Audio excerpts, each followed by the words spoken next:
Hey guys, anyways, Hope here. Welcome back to the channel. Now, yesterday Apple released iOS 15.5 developer and public beta 3 pretty much at the same time, which tells me that this software could be released here sooner rather than later. And of course, in this video, we're going to go over everything that's new within the latest iOS 15.3 developer and public beta 3. Now, a lot of the stuff happening within the software is internally, but we already know a few things, so I'm going to share those details with you guys. But as always, if you would like to stay up to date with the latest iOS news and Apple software updates, don't forget to subscribe and make sure you turn on those notifications so that you don't miss another episode. Now, first, let's talk about all the software that was released yesterday, because there was a lot of software released yesterday. I wanted to take my time with beta 3 to try to bring as much information as possible. macOS 12.4 beta 3 was released yesterday for the Mac, alongside a new Studio Display software update as well that will fix the webcam issues that many users have reported, grainy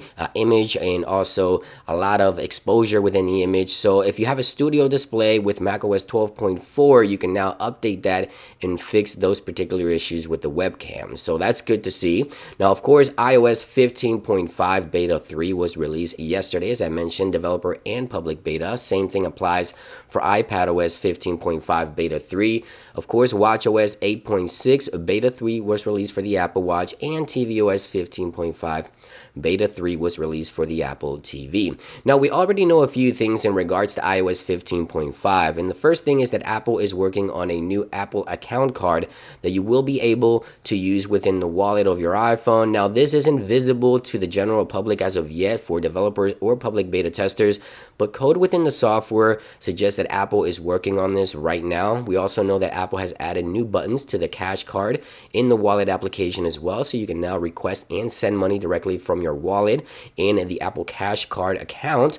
And Apple has also renamed their Apple Cash, or their Apple Pay, to Apple Cash within the messages. Right there it is. So minor changes happening here. HomePods also received minor changes. You can now see the Wi-Fi indicator directly within the settings of HomePod. A lot happening. Apple yesterday also updated AirTags. Now, there isn't any manual way where you can update AirTags. This will happen in the background. You won't even notice, but AirTags did receive an update yesterday, which is 1A301, and it isn't clear specifically what's happening with AirTags in this particular update. But yeah, just so you know, AirTags did also get an update. Now, interestingly enough, with iOS 15.3, Apple is now blocking sensitive locations within memories inside of the Photos app on your iPhone. For whatever reason, these are going to be some of the locations found here by 9to5Mac.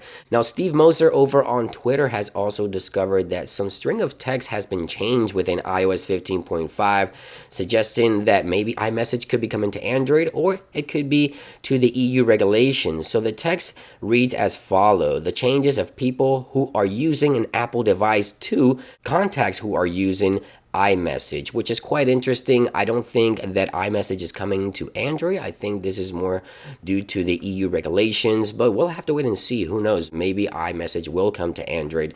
We never know what Apple will do, but I don't think it's going to happen. And now, finally, I do want to talk about the battery and battery health within iOS 15.5. I did talk about this on Twitter, and many of you guys flooded my DMs asking about this. I just wanted to mention that my 100% battery health has dropped to 99 finally, about 7 months in with iPhone 13 Pro Max, and this is to be expected. This happened with iOS 15.5, but it has nothing to do with the software itself. As I mentioned before, the software does run a few checks, and one of those checks is the battery health. 1% isn't a whole lot. That's pretty much nothing. The battery capacity is at maximum at this point for this device, but a lot of you guys continue to ask about this. I think Apple should change this. This sort of creates sort of this stress for users, I guess. So I think Apple should change this.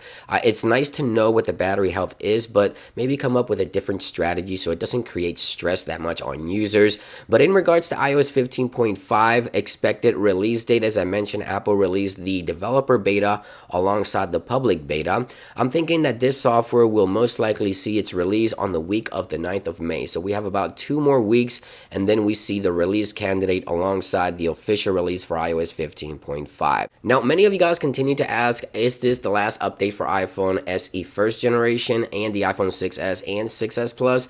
And the answer to that, in my opinion, is no. Remember that iOS 15.5 is going to be released within the next couple of weeks or so, and iOS 16 Beta 1 comes in June, but we don't get an official release of iOS 16 until mid to late September when the new iPhones drop. So I'm pretty sure Apple will continue updating iOS 15, which means this device still has at least another 1 to 2 updates available before it gets dropped from the list alongside the 6s and 6s Plus. Now, I could be wrong. Maybe iOS 15.5 will be the last update, but I don't believe so. So if you have an iPhone SE, you still have maybe another update or two for this device. And there you guys have it. That about brings it into this video. iOS 15.5 should be releasing here within the next couple of weeks. Thank you for watching, and I'll see you guys on the next one.